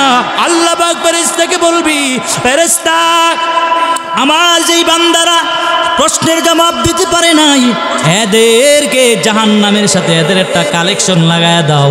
কিয়ামত পর্যন্ত ওই বান্দার কবরের সাথে জাহান্নামের সাথে একটা কালেকশন হয়ে যাবে। আর যে জান্নাতে হবে তার জান্নাতের সাথে একটা কালেকশন হয়ে যাবে। যে জান্নাতে যাবে আর তার কিয়ামত পর্যন্ত কোনো কষ্ট হবে না। আর যেই বান্দা নামাজি পড়ে নাই ঠিক মতো, যে জাহান্নামী হবে রে, তার এত পরিমাণ কবরে কষ্ট হবে। কি পরিমাণ কষ্ট হবে আমার আল্লাহ পাক বলে, নবী হাদিসের মধ্যে জানা দেয়, কবরের 2 পাশের মাটি এমন জোরে চাপ দিবে রে, পাঁজরের হাড্ডিগুলো ভেঙে চুরমার হয়ে যাবে। এই জন্য বাবা, কবরে যাওয়ার আগে কবরের সামানা তৈরি করা লাগবে কি লাগবে না? জোরে বলেন, লাগবে কি লাগবে না? যদি কবরে যাও, এটা তো নিশ্চিত 100% আপনি কবরে যাওয়াই লাগবে। যদি কবরে যাওয়ার আগে কবরের সামানা যদি তৈরি না করে, তাহলে জাহান্নামের আগুনের মধ্যে জ্বলা লাগবে। আর জাহান্নামের আগুন দুনিয়ার আগুনের মতো সাধারণ আগুন নয় রে বাবা। দুনিয়ার আগুন যদি একটু লাগে, পাশের বাড়িতে যদি দুনিয়া একটু আগুন লাগে, পাশের বাড়ির মানুষেরা ভয়ে তাড়াতাড়ি পানি মারে, ফায়ার সার্ভিস খবর দেয় কি দেয় না? আর ওই জাহান্নামের আগুন এত পরিমাণ তেজিলা হবে, মানুষ 500 কিলোমিটার দূর থেকে তার কলিজা পর্যন্ত বুনা হয়ে যাবে। এত পরিমাণ কষ্ট হবে রে। জাহান্নামে যাওয়ার কেউ চায় না, দুনিয়ার কোনো মানুষ চায় না সে জাহান্নামে যাবে, কিন্তু নাজ নিজ কর্মের কারণে আজকে জাহান্নামের আগুনের মধ্যে জ্বলা লাগবে। ঠিক কিনা সরে বলেন? এজন্য বাবা অন্তরটাকে একটু নরম করেন। এই যে আজকে বয়ানে আসলেন, কি নিয়ে যাবেন? বয়ানে আসছেন, যদি একটা আমলও যদি না যেতে পারেন, তাহলে আপনার কোনো লাভ হয় নাই। অন্ততপক্ষে বয়ানে আসছেন, একটা আমল হলো নিয়ে যাবেন রে বাবা। ভালো করিয়া বুঝবেন, আল্লাহ পাক দুনিয়ায় পাঠাইলো, হায়াত দিল, এখন আমি দাড়িও রাখি না, ঠিকমতো নামাজও পড়ি না, চিন্তা করি বড় হইলে, বুড়া হইলে, মেয়ে বিবাহ শাদী দিলে এরপর থেকে আমি ঠিকমতো নামাজ পড়বো, ঠিকমতো দাড়ি রাখবো। এই বাবা, তুমি যে বুড়া পর্যন্ত হায়াত পাইবা তার কোনো গ্যারান্টি আছে নাকি? তার কোনো গ্যারান্টি নাই। এই বাবা, যদি কবরে যাও, কবরের সামানা তৈরি করা লাগবে কি লাগবে না? ঠিক কিনা? আর যদি জাহান্নামের আগুনে জ্বলাই লাগি, তখন তোমার অবস্থা আরো বেশি কঠিন অবস্থা হয়ে যাবে। আল্লাহ পাক রব্বুল আলামিন তোমরা যদি জাহান্নামের মধ্যে দিয়া দেয়, আল্লাহ পাক তো চায় আল্লাহ পাকের সব বান্দাগুলো আল্লাহ পাক যেন জান্নাতের মধ্যে দিতে পারে। কারণ আমার আল্লাহর কোনো লাভও নাই, লসও নাই। আমার আল্লাহর কোনো লাভ নাই, লস নাই। কোনো বান্দা যদি ঠিকমতো নামাজ না পড়ে, আমার আল্লাহর কোনো লস নাই, লাভও নাই। কিন্তু আমার আল্লাহর সকল বান্দারে যদি আমার আল্লাহ জান্নাত দিতে চায়, আমার আল্লাহর কোনো লাভও নাই, লসও নাই। যদি তুমি এমন কর্ম করে করে দুনিয়া থেকে বিদায় হও, তোমার উপরে জাহান্নাম ওয়াজিব হয়ে যায়। এজন্য সাবধান, সাবধান। যেই আসরের মধ্যে যেই 4টা গুণ বলা হয়েছে, এই 4 গুণ ভিতরে ঢুকানোর চেষ্টা করা দরকার আছে না নাই? আর একটু চিন্তা করবেন, এখন এখানে যারা উপস্থিত আছেন, অনেকে আমার আত্মীয় হয়, আবার অনেকে আমার অনেক কাছের মানুষ আছেন। ভালো করিয়া বুঝবেন রে বাবা, এই দুনিয়ায় যতই রং তামাশা, যতই বাড়ি গাড়ি করো, যতই কিছু করো, কিছু নিয়ে কেউ যেতে পারবে না। এই যে কবরের মধ্যে চলে যাবে, কারো কবরে যে বেশি টাকা পয়সা থাকার কারণে কিছু টাকা তার কবরে দেয়া দিলে যে ফেরেশতারা তার সোয়ালের জবাব মাফ করে দিবে, বিষয়টা এমন নাকি? না রে বাবা, না। যদি জাহান্নামী হয়ে যদি কবরে যাও, তোমার অবস্থা বড় খারাপ হয়ে যাবে রে, বড় খারাপ অবস্থা হয়ে যাবে। আদর কো রিয়া মানুষ আল্লাহ বানায়া, ইবা জাহান্নামে ফালাইয়া, কেমনে দিবা জাহান্নামে ফালাইয়া। ঠিক কি না? বয়ান কি চলবে? হ্যাঁ, আপনারা কি শুনেন? বয়ান কি শুনেন? কথা কি আমার বুঝেন? অনেক আলোচনাই তো হলো, 10টা প্রায় বেজে গিয়েছে। আজকের আলোচনা পেশ করবেন হাজারো যুবকদের পরিবর্তন যিনি ঘটিয়েছে। আল্লাহ পাক তো ঘটানোর মালিক, যার উসিলায় অনেক যুবক দাঁড়িয়ে রেখেছে, অনেক যুবক নামাজ পড়ে, অনেক যুবক ভালো পথে এসেছে। আজকে এমন একজন ব্যক্তি আপনাদের এলাকায় আসবে, আর আপনি রাস্তায় রাস্তায় ঘুরতেছেন, বাড়িতে এখনো পর্যন্ত আড্ডা দিতেছেন, তাহলে কি হবে? হবে না। এজন্য যারা এখনো পর্যন্ত এদিক সেদিক ঘোরাফেরা করবেন, আমার আলোচনা নইলে নাই শুনলেন, হুজুর যেহেতু আসবেন এখনো পর্যন্ত এদিক সেদিক ঘোরাফেরা না করে দ্রুত চলে আসবেন। আজকের এই রাতটাকে আপনি গনিমত মনে করে যদি আপনি সময় দেন, আল্লাহ পাক অবশ্যই এর উসিলায় কোন কথার দ্বারা আপনাকে আল্লাহ পাক হেদায়েত দিয়ে দেয়। কোনো মানুষ জানে কোন কথার দ্বারা আপনার হেদায়েত চলে আসে? এটা কেউ বলতে পারে না। হেদায়েত দেওয়ার মালিক কে? আল্লাহ পাক হেদায়েত দেওয়ার মালিক। মাঝে মাঝে দেখেন না, কত মানুষ ভালো থাকে, অনেক আমল করে, হঠাৎ করে লাইনচ্যুত হয়ে গেল, মানে পথভ্রষ্ট হয়ে গেল। হতে পারে কোনো মানুষের বদদোয়া, নতুবা কোনো মুরব্বীর বদদোয়া, এই কারণে সে ধ্বংসের পথে চলে গেছে।